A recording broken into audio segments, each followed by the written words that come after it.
It's time for America Outdoors Radio, the show that covers the outdoor scene across the U.S. of A. and the entire continent. Fishing, hunting, conservation, outdoor recreation, and great destinations. We cover it all every week. It's your country, your outdoors. Let's explore it together with your host, John Cruz.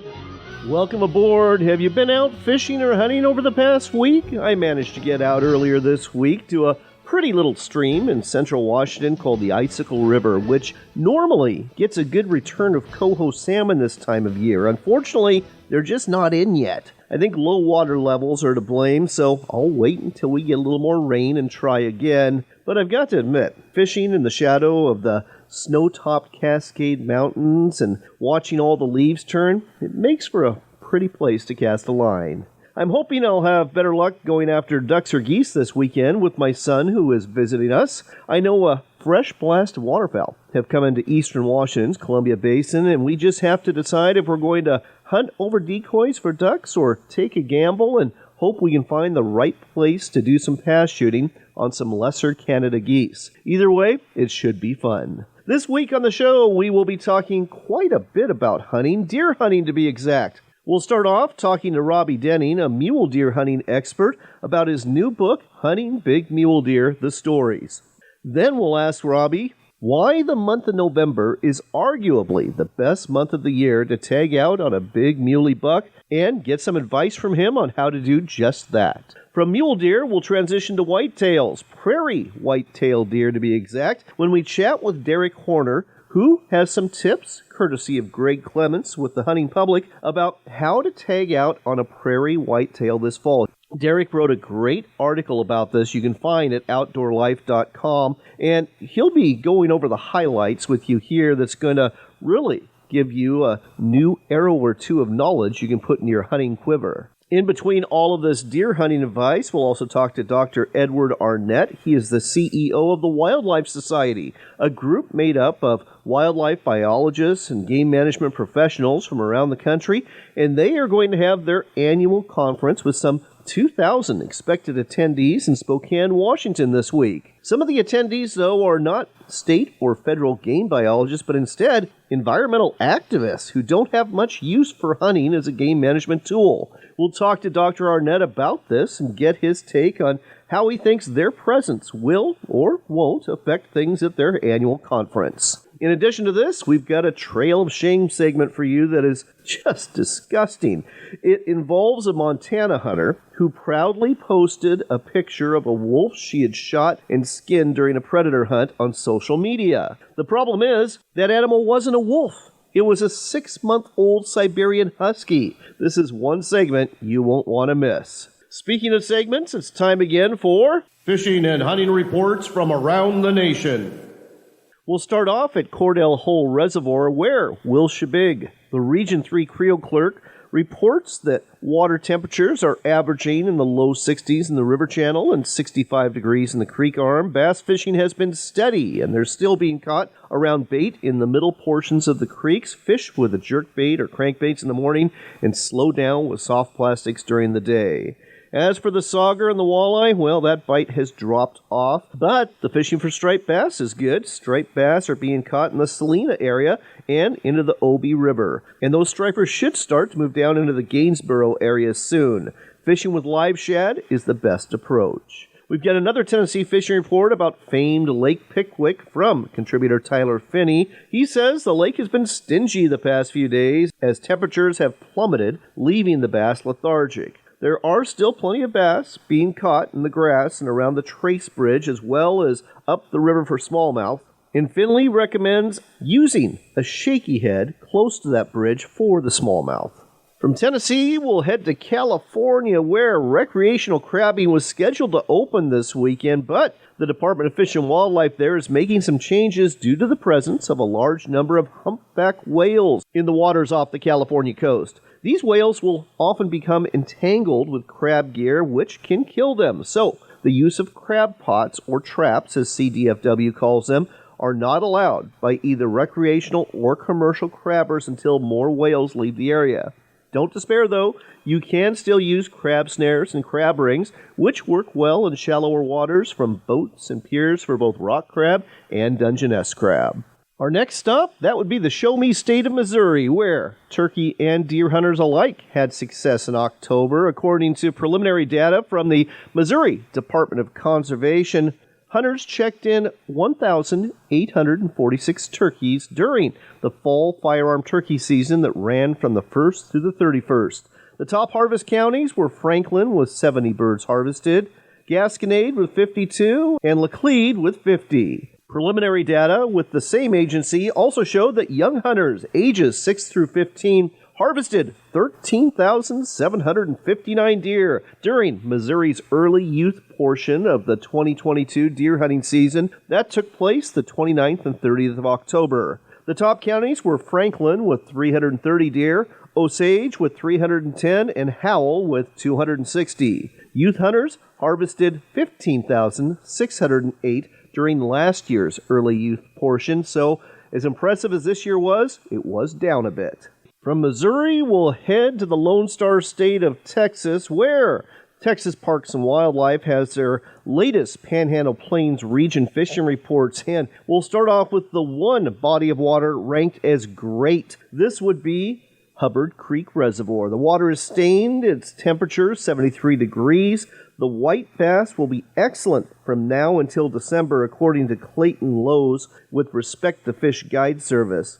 He says you can target large active schools of these fish in 20 to 30 feet of water on main lake structure. They will be hitting anything you throw at them, slabs, rooster tails, roadrunners, or spoons. Another water worth fishing in this area is Meredith Reservoir. It's ranked as good. The water's stained right now, 63 degrees. But according to Kenneth Weissong with Sharkin's Honey Hole, the fall bite will continue to improve as the water temperatures and air temperatures decline. Bass are good on minnows and artificial baits. Catfish are fair on live stink and punch baits. And crappie are fair right now, jigging minnows around cover. White bass fishing has been excellent on minnows or using small spinner baits and a jig head with a curly-tailed grub. Trout fishing's been slow, but walleye has been good using artificials, minnows, and crawlers in 20 to 25 feet of water.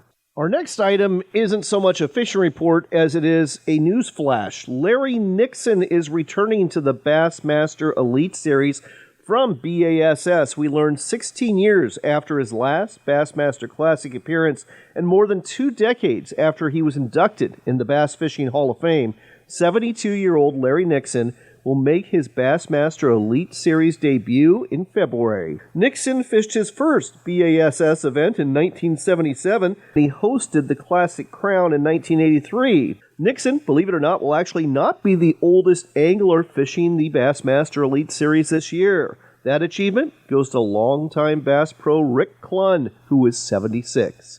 Good luck, Larry. There will be a bunch of us rooting for you. Next, are you wondering what to do with those pumpkins you put out on the front porch for Halloween? Well, the folks at Wyoming Game and Fish are asking you to put them into your garbage can and not let them rot in your yard or back 40. While it may seem harmless to leave pumpkins out, it's in fact the opposite. For example, mule deer digestive systems cannot handle these unnatural foods, which often leads to sick animals. In addition, this food source may attract scavenging animals from raccoons to bears. State wildlife biologist Stan Harder says this time of year we get many calls about sickly deer fawns, and much of this can be attributed to these deer eating foods that offer little nutritional value and that they have a difficult time digesting. This makes them susceptible to parasites and other diseases. So, don't leave those pumpkins out. Put them in the garbage can. There you go. If you're like me, you just learned something new. And with that, you now have this week's Fishing and Hunting Reports from Around the Nation. Stick around. We've got a great conversation coming your way with Idaho mule deer hunter Robby Denning, who is a true expert when it comes to bagging big bucks.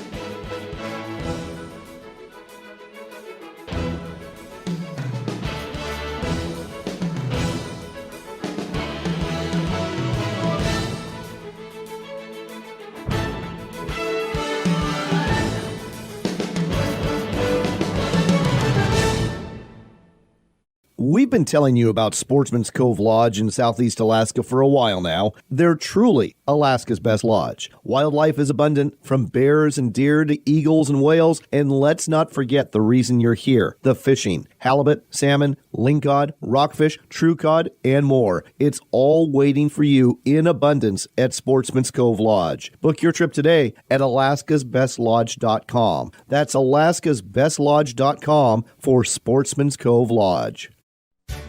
Hunt of a Lifetime is a nationwide nonprofit organization dedicated to providing hunting and fishing trips to youth 21 and under who suffer from life-threatening illnesses and disabilities. These adventures make big differences in the lives of those who participate in them, and in many cases are literally a dream come true that brings hope and therapy to their lives. Find out more, get involved, or donate today at huntofalifetime.org. That's huntofalifetime.org. huntofalifetime.org. Hunting and fishing are exercises in hope. Before you head into the woods, you hope to tag out on a deer you'll have to field dress. Before you make that first cast, you hope for a big fish to clean and fillet. When your hopes are realized, you'll need a sharp knife. Whether you sharpen that blade on a power sharpener in the shop or a manual sharpener in the field, Work Sharp has the tool for you. Look for Work Sharp products in sporting goods stores near you or online at worksharptools.com. Come explore the Dalles in Oregon for outdoors fun. Hike amongst the wildflowers, bike our riverfront trail, or visit the Gorge Discovery Center where you can enjoy a live raptor display, or even check out our National Neon Sign Museum. But don't forget the fishing. We've got salmon, steelhead, bass, walleye, and monster-sized sturgeon waiting just for you. When the day is done, tell those tall tales at one of our wineries, breweries, or restaurants and plan your next adventure. Find out more at explorethedalles.com.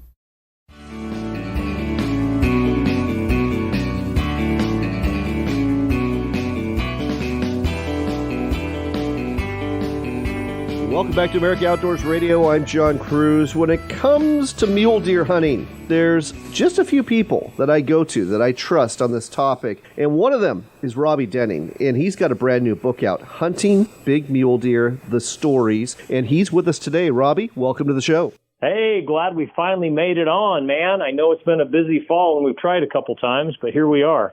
Well, I'm glad that you finally got on with me because I've had this book for a while now. I'm really liking it. And this is different than your first book, Hunting Big Mule Deer. This one actually is not just from you. It's got a whole bunch of authors that are telling stories about hunting mule deer. Tell us more.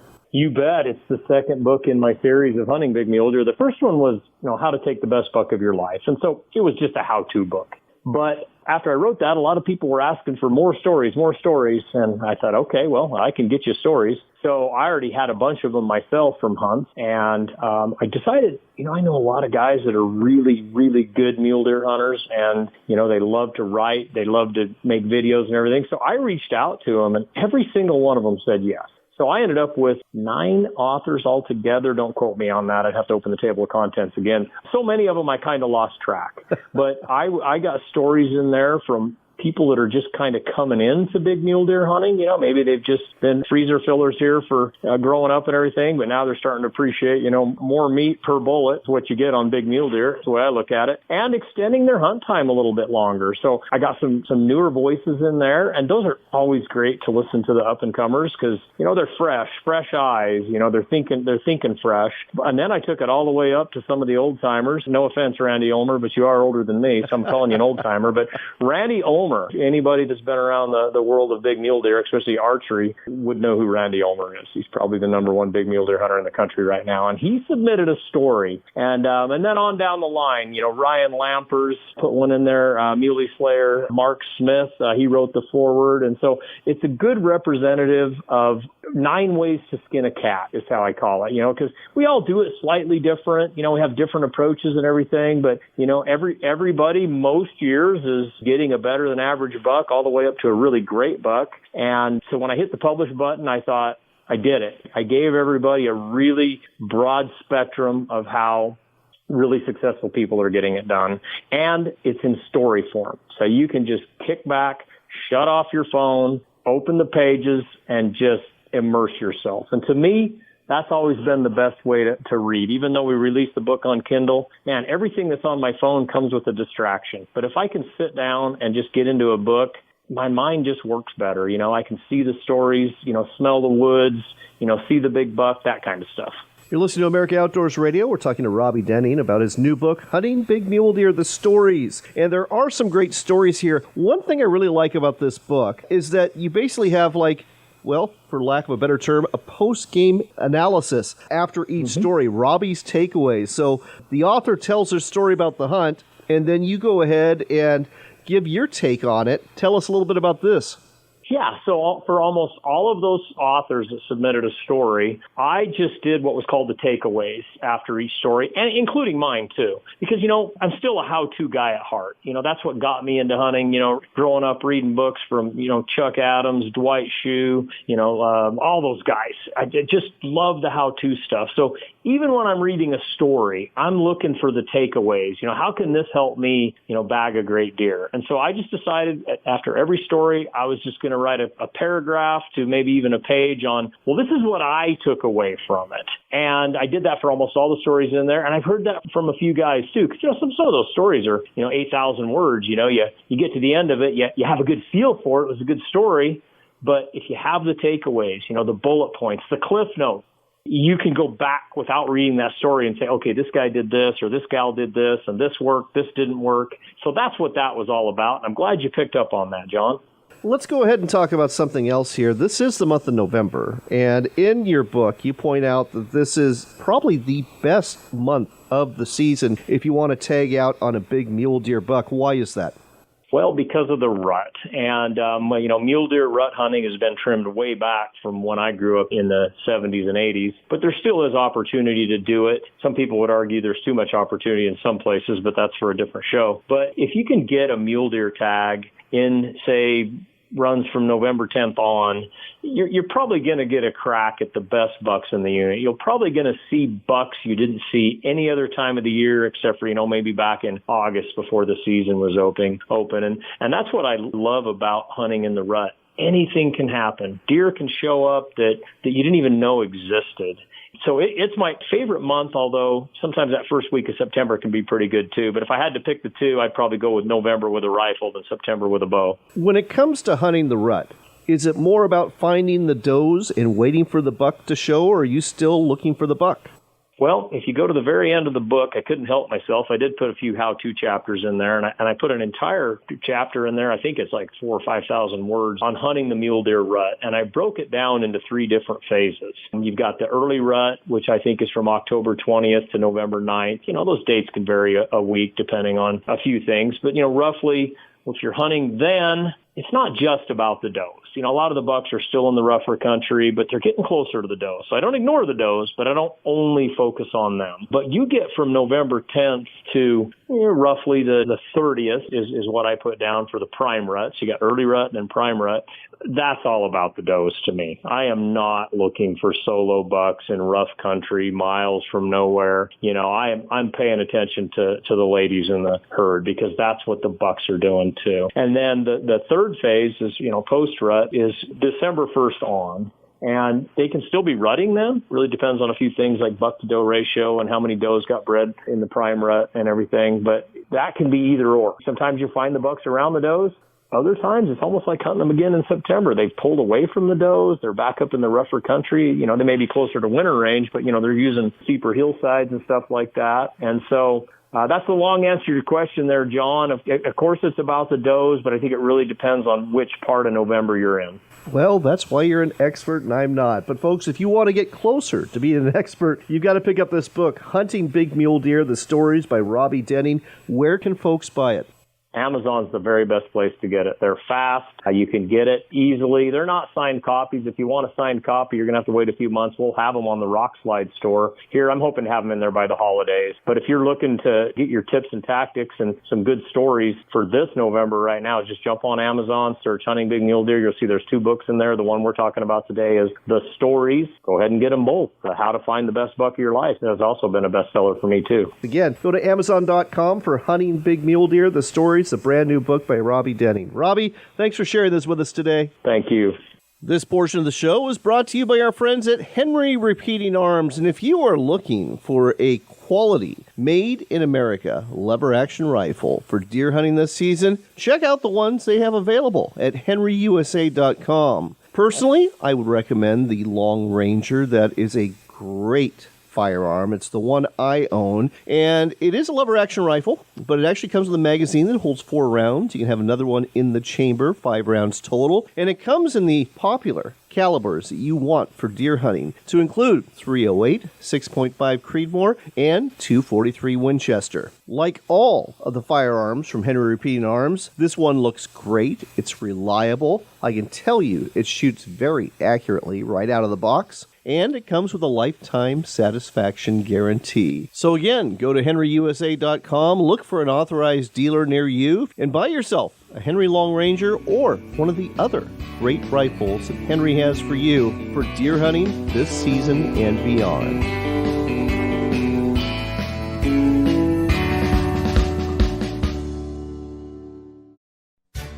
Hunt of a Lifetime is a nationwide nonprofit organization dedicated to providing hunting and fishing trips to youth 21 and under who suffer from life-threatening illnesses and disabilities. These adventures make big differences in the lives of those who participate in them, and in many cases are literally a dream come true that brings hope and therapy to their lives. Find out more, get involved, or donate today at huntofalifetime.org. That's huntofalifetime.org.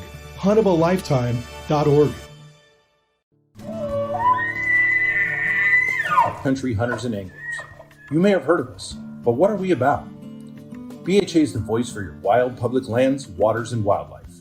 From national level policy work to boots on the ground projects like public land cleanups, we work across North America to uphold the legacy of our public lands and waters, as well as your opportunity to hunt, fish, and recreate on them. Stand up for public lands and waters and become a BHA member today.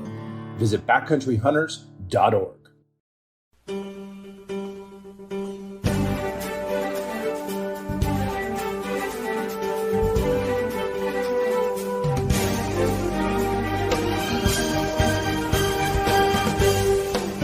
You're back in with America Outdoors Radio. I'm John Cruz. A conference is kicking off tomorrow and running through the 10th in Spokane. It's being held by the Wildlife Society, and with us here to tell us more about the conference and this organization is the Chief Executive Officer, Dr. Edward Arnett. He's a certified wildlife biologist, and you're going to find out in just a minute that biology is a big part of what this society is all about. Dr. Arnett, welcome to the show. Thanks very much, John. Really good to be with you today.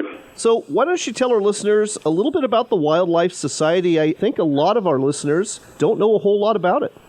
No, I appreciate that opportunity. You know, the Wildlife Society was founded back in 1937. The conversations actually started earlier than that, but we were founded at the very first North American Wildlife and Natural Resources Conference, where a group of individuals, including Aldo Leopold, many people will know that name, were kicking around the idea of a professional society. And interestingly enough, at that same conference, the National Wildlife Federation was born at basically the same time as the Wildlife Society.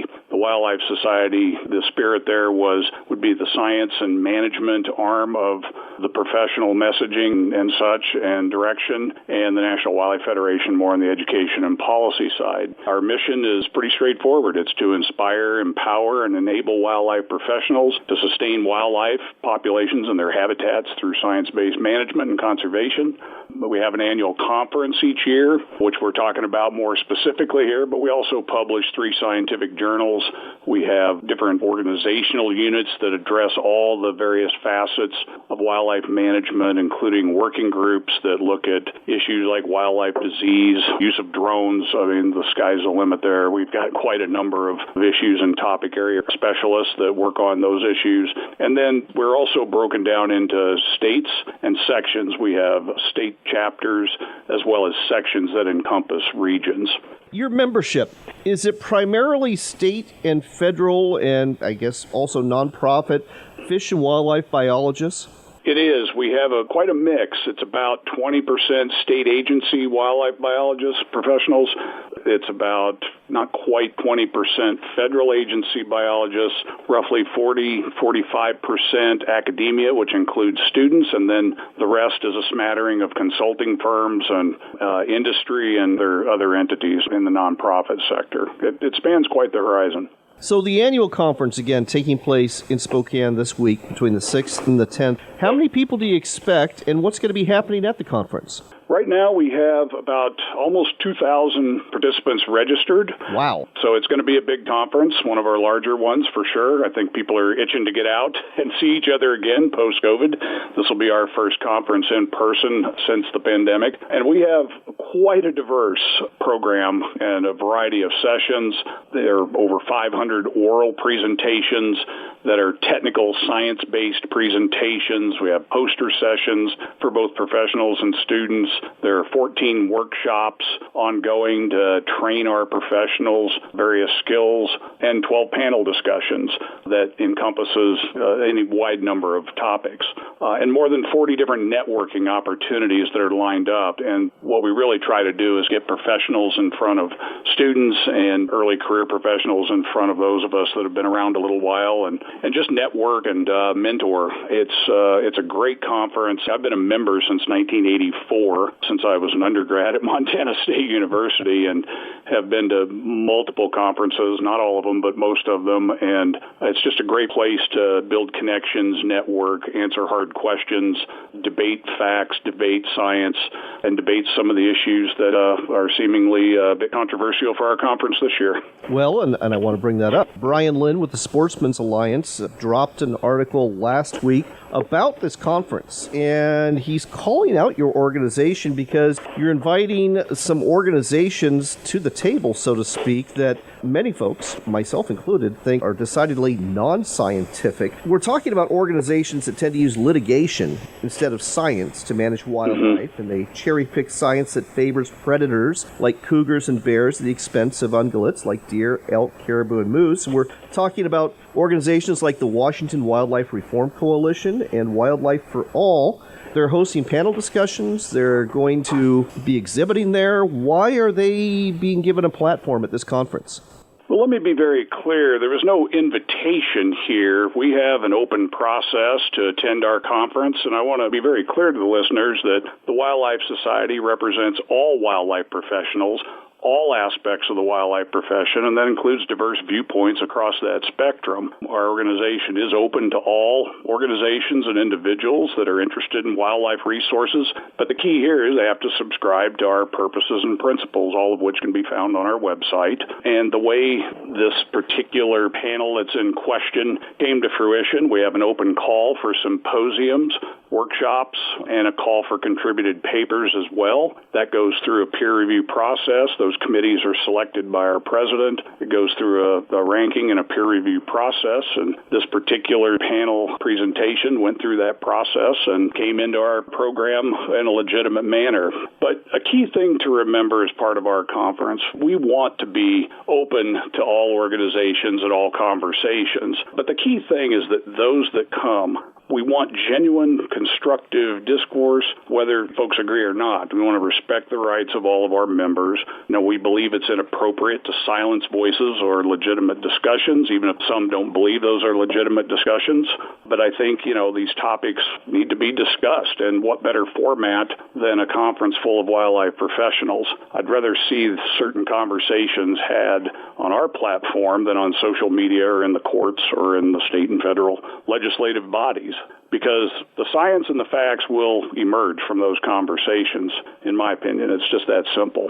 I applaud the spirit, but I have to point out, 2004 in Spokane. I'm a member of the Outdoor Writers Association of America. I did not attend that particular conference, but it blew up. It completely blew up, and it was because there was a faction of the organization that backed the National Rifle Association. There was another faction that backed the Sierra Club. There was a huge brouhaha over hunting versus anti-hunting, and it ended up hemorrhaging a lot of members from that organization who created a new organization called POMA. And Ironically, both the NRA and the Sierra Club are no longer members of OWAA. Do you have any concerns that something similar is going to happen at your conference? No, because we have always been a very diverse society. I can assure you that there are members of our 11,000 plus membership that may in fact agree with the views pointed out in the op-ed. There are many that would agree with some of the viewpoints of those being called out that are coming to our conference and everything in between. And I'm not worried about this blowing up. I think the question is, are we having civil discourse and discussing the topics in a manner that can then be applied to wildlife management? And if the answer is yes, that's great. We've advanced our understanding and our knowledge. If it's not, then that'll come out. I mean, there's a question of whether, this is a science organization. It absolutely is a science-based organization, but I'd point out that wildlife management is far more complex than just science. Right. There's a whole suite of human dimensions aspects here. And just you and any of your listeners know that the state wildlife agency and federal agencies make a call to the public for their input. They seek that public input, and that has to be factored into season settings, all kinds of different management aspects. So there's a whole human dimensions component here. So it's not just the science, but the facts around the debate and the discussion will percolate to the top. And if someone has good sound science to support a different approach to managing wildlife, we should pay attention to that and debate it and critically review it. And if they don't, that'll manifest pretty quickly, especially on our platform. Well, Dr. Arnett, I wish you a great conference. And folks, if you want to find out more about the Wildlife Society, just go to their website, and you'll find that at www.wildlife.org. That's wildlife.org for the Wildlife Society. Dr. Arnett, thank you so much. Thank you very much, John. Appreciate it.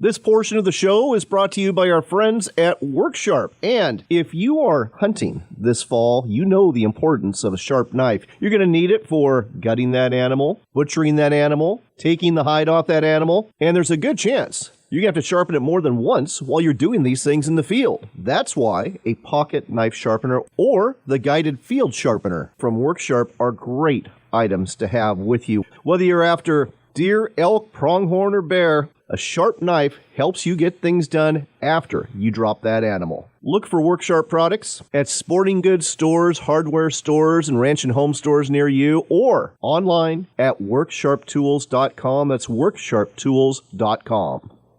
Campers, adventure seekers, hunters, and foodies. No matter the lifestyle, we can all agree on one thing. Great food and great people are worth remembering. At Camp Chef, we don't just make grills. We create each product knowing that a warm meal is always better when it's shared with those we love. Learn more about Camp Chef grills, smokers, and portable cooking equipment at campchef.com. That's campchef.com for a better way to cook outdoors. Why book at Sportsman's Cove Lodge? Why is Alaska like no other place on Earth? It hasn't changed in thousands of years. From the way you get here on a float plane to the way you go out with the guides and the boats, it's just a professional experience. And I said, this is as good as it gets. I said, if you can't catch fish here, you can't catch fish anywhere. Your experience with us will leave you speechless. Book now at alaskasbestlodge.com. Ready to step up to a quality-built rifle or shotgun that's a true classic? Check out Henry Repeating Arms, American-made. There's over 200 models to choose from in a variety of finishes and calibers for hunters and target shooters. Many of these are lever-action models with a look right out of the Old West. Don't be deceived, though. Henry Repeating Arms are modern, rugged, accurate, reliable, and have a lifetime guarantee. Find out more and order a free catalog today at henryusa.com. That's henryusa.com.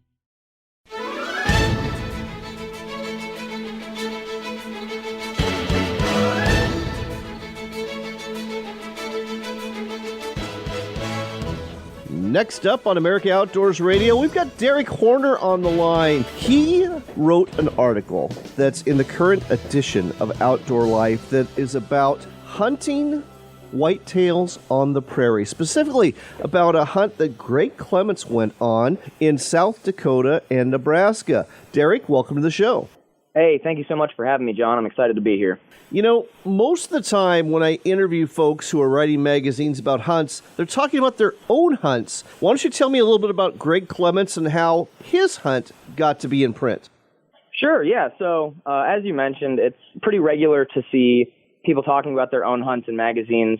I talked with our editor-in-chief here at Outdoor Life at the beginning of this season and talked to him about the YouTube channel, The Hunting Public, and that's where Greg Clements comes in. Greg helped start that channel a couple of years back, and I wanted to talk to the Hunting Public crew as they go on each of their hunts throughout the season. They hunt from September 1st the whole way through January, and they put it all on their YouTube channel, and I figured there's a lot of learnings that people can get from that. So I've got the unique opportunity to sit down with those guys after they complete their hunt, successful or not, and take tips and tactics that they learned and write that down and tell people about it.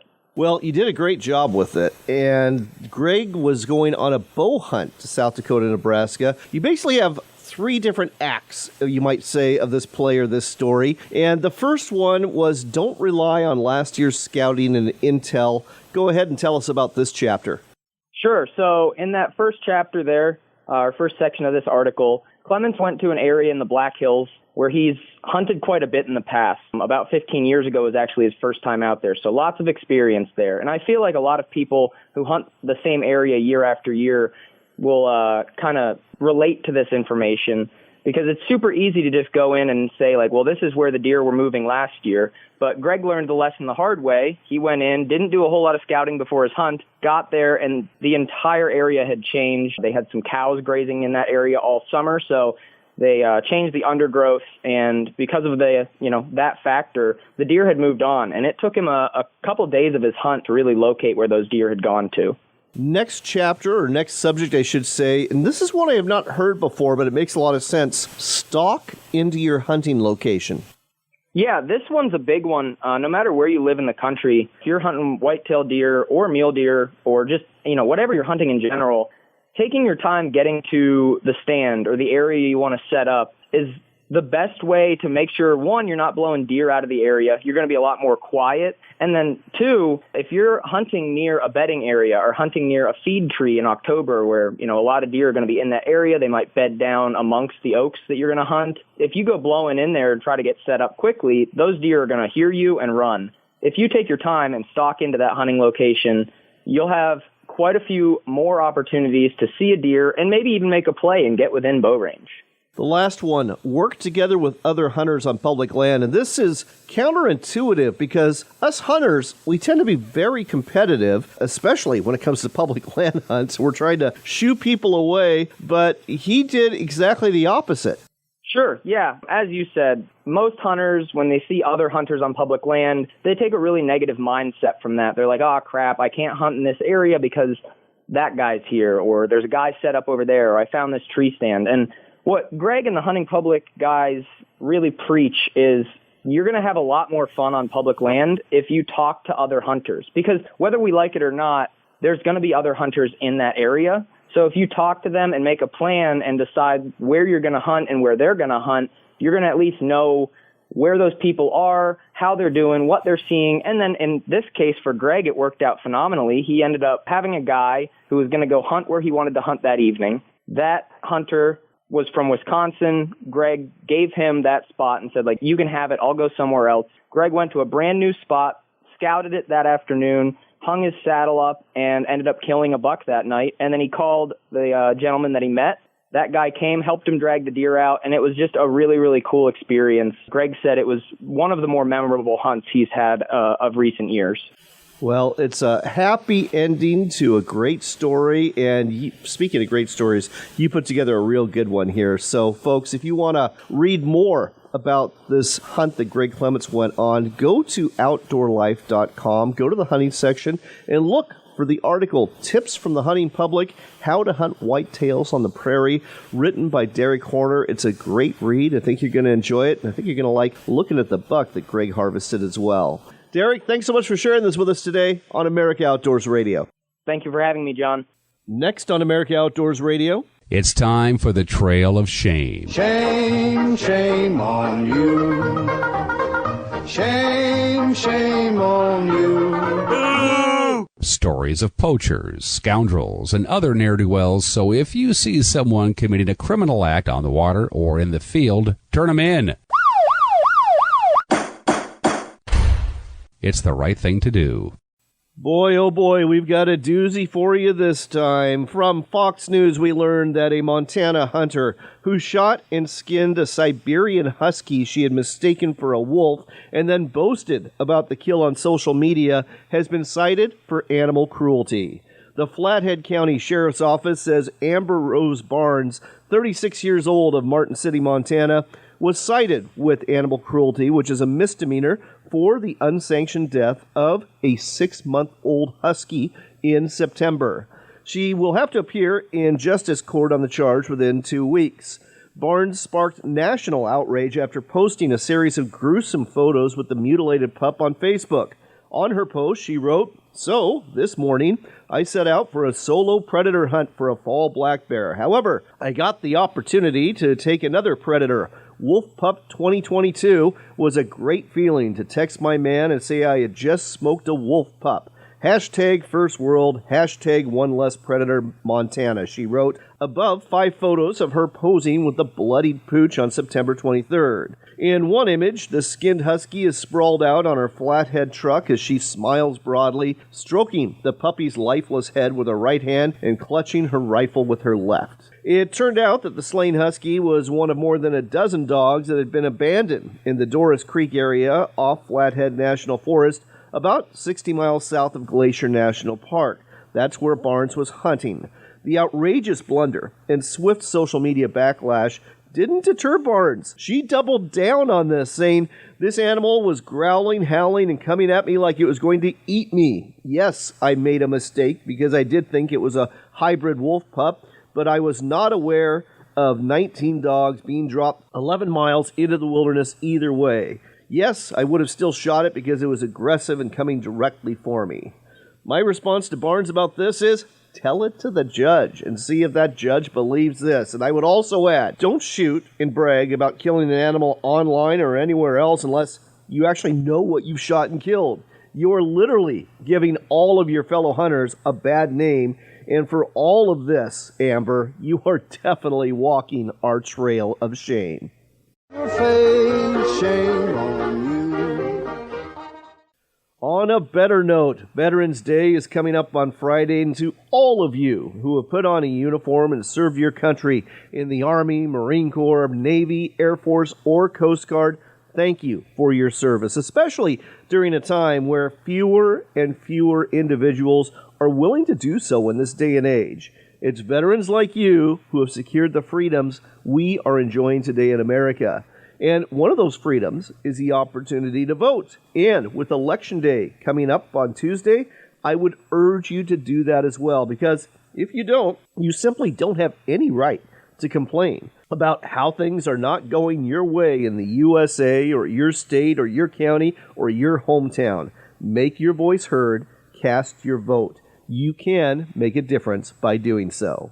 Haven't brought this up in a while, but if you are on Facebook, I hope you will like and follow our Facebook page. You'll find it at America Outdoors Radio. We post stories of interest for you there and also announce giveaways. And we're going to be doing one in the not-too-distant future, so you definitely should be following our Facebook page at America Outdoors Radio now so that you will be in the know as to when that's going to happen. You might want to also check our website from time to time. You'll find that at AmericaOutdoorsRadio.com. You'll find previews of what's coming up in the show. And if you're going to be on the road traveling, go to the Tune In page at that website. All 129 stations across the country that we broadcast on every week.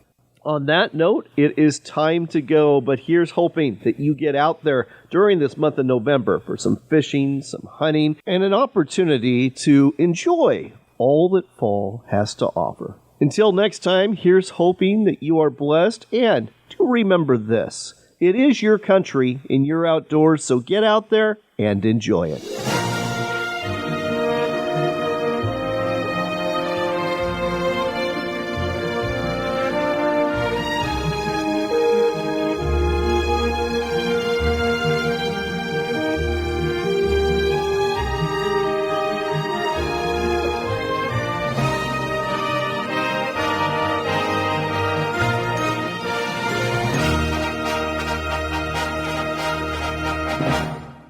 Pheasants Forever is working hard every day to ensure there's more wildlife habitat for the future. To join us, go to pheasantsforever.org.